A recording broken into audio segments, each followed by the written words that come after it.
កងយុទ្ធពលខេមរៈភូមិន្ទការប្រកួតដំបូងនៃដំណាក់កាលទី2សម្រាប់ក្រុម Bottom 5គឺក៏ក្រុមនៅខាងក្រោមទាំង5បាទលោកកញ្ញាកណ្ដាលលំធឿនជាអ្នកកាត់សេចក្តីនៅក្នុងការប្រកួតនេះហើយបាទនេះគឺជាការប៉ុនប៉ងរបស់ Shori Murata តាំងតែពីនាទីទី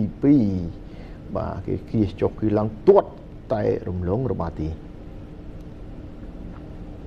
បន្តមកទៀតការបញ្ជូនត្រង់នេះនៅនាទីទី23ហើយក៏ទាត់យកតែម្ដងដោយ Victor Azike Ekene ពិតជាល្អមែនទែនបាទបាល់មួយជើងនេះគឺកោងតែមិនមែនកោងចេញទេគឺបុកនឹងបង្គោលខ្ទាតមកវិញផុតដៃរបស់អ្នកចាំទីអ៊ុំសេរីរតការបញ្ជូនរបស់ប្រធានក្រុម Samuel Ofori ក៏ល្អណាស់ដែរសម្ដៅមករក Victor Azike 1-0នាំមុខដោយក្រុមម្ចាស់ផ្ទះគិរីវង្សសុកសែនជ័យ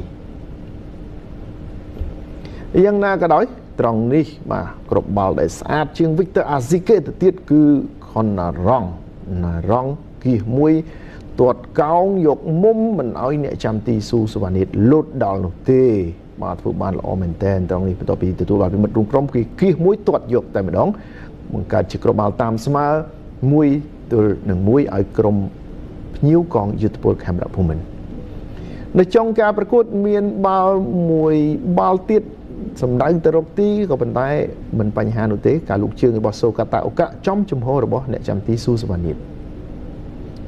អញ្ញាកណ្ដាលលំធឿនផ្លុំកញ្ចែបញ្ចប់វគ្គទី1ដែលក្រុមទាំងពីរស្មើគ្នា1-1ហើយបន្តចូលដល់វគ្គទី2យើងមានការប្រែប្រួលមួយចំនួនហើយត្រង់នេះបាទកីឡាករ Valentine ពិតជាកីឡាករដែលមានឱកាសច្រើនប៉ុន្តែត្រង់នេះគេធ្វើមិនបានល្អបាទទាត់ជើងឆ្វេងមិនចំគោលដៅទាំងការទាត់ទាំងការតែតបាទ Valentine នេះមានឱកាសច្រើនមែនទែនចំណែកត្រង់នេះវិញបាទគឺ Mizuno Ikaru បាទទាត់ជើងឆ្វេង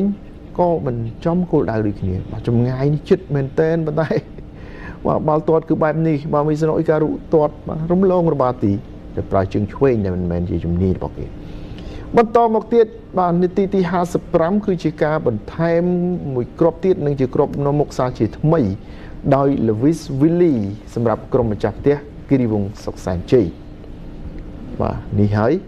គឺជាការបញ្ជូនមករកសៅវ៉ៃហ្វីព្យាយាមកាត់ហើយក៏បែនបញ្ចូលទីដោយ Lewis Willy ដល់មួយជើងពីអ្នកចាំទីស៊ូសវណ្ណិតនៅនាទីទី60បាទគឺដល់មុខទីតែម្ដងគៀសមួយផុតហើយក៏ទាត់បញ្ចូលទីខ្សែការពារ3រូបបាទរត់តាមបាល់ណែបាទអ្នកចាំទីអ៊ុំសេរីរតចេញមកហ៊ុយសុភារៈឆ្កឹះផុតទាត់បញ្ចូលទីបានយ៉ាងល្អ